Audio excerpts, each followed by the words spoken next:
Good day mga idol. Matagal-tagal tayong hindi nakapag-upload. Kamusta po kayo? Magandang buhay, magandang araw sa lahat. At as usual, tayo po ay nagle-lettuce farming pa rin. At kasalukuyan po natin chine-check yung mga ating lettuce na natira after po ng ating delivery. Ito po ay sadya po hindi ko na bibenta at yan po ay papakain natin sa ating mga alagang manok nang sa gayon po ay maging healthy yung ating kinakain manok. Yan. At yan yung pong ating seedlings. 2 araw na lang po yan ay ililipat na natin sa kanilang mga styro cups. At dahil po hydroponics, tayo po ay hindi gagamit ng lupa dyan. Yan. Kamusta po kayo? Yan.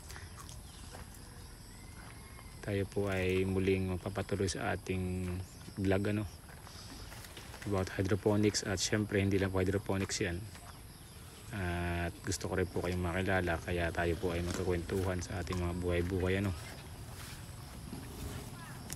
Katapos po sa isang greenhouse ay papasyalan ko rin yung ating second greenhouse.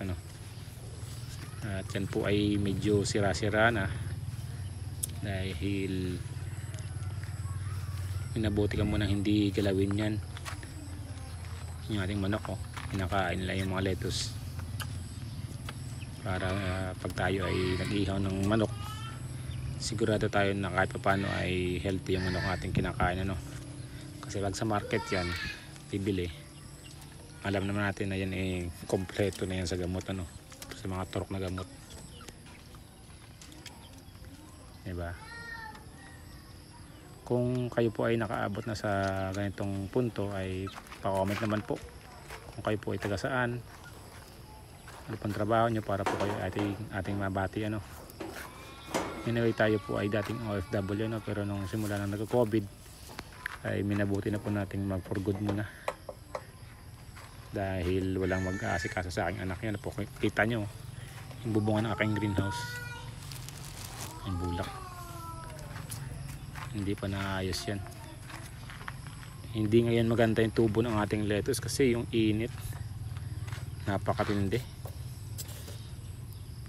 plus nung aso pa na nung nakaraang araw ay ginalaw yan, hinalukay, kaya na-stress talaga yung lettuce dyan so hindi ako nag-expect na maraming produce dyan.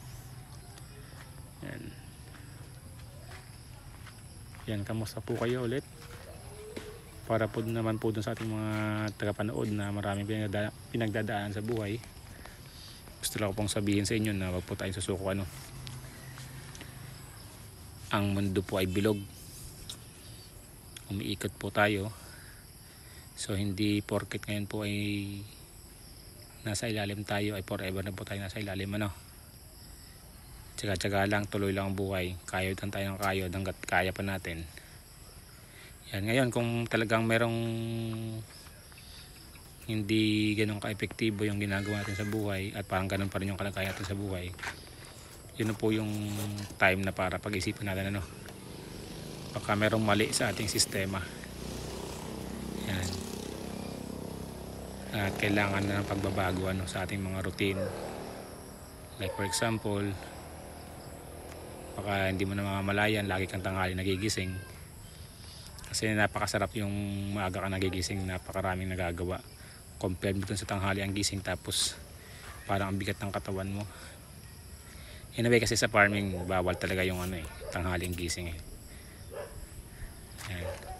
Tsaka hindi lang po tayo nagpo-focus sa farming meron tayong binabalak dyan na mga business na hindi naman ganun kalaki, maliit muna,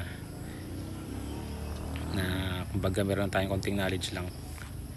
Nabanggit ko na rin noon yan, yung computer shop, maging yung canteen, yung mga kainan na yan, kaya natin yan hanggat meron tayong puhunan, pero sa ngayon tsaga-tsaga muna.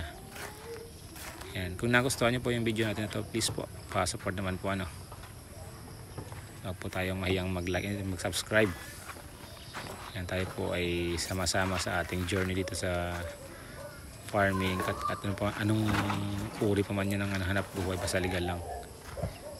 Yan. Kita nyo pati pintuan ng aking greenhouse wala. Yan again po, maraming salamat sa pamanonood. Mabuhay po kayo. Yan, hindi na tayong tatagal kasi meron pa tayong gagawin dyan. Susundo pa tayo ng ating estudyante sa school dahil wala pong susundong iba nun kundi ako lamang. Alright,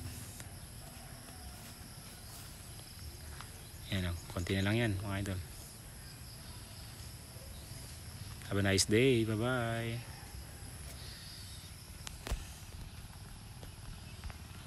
Yeah.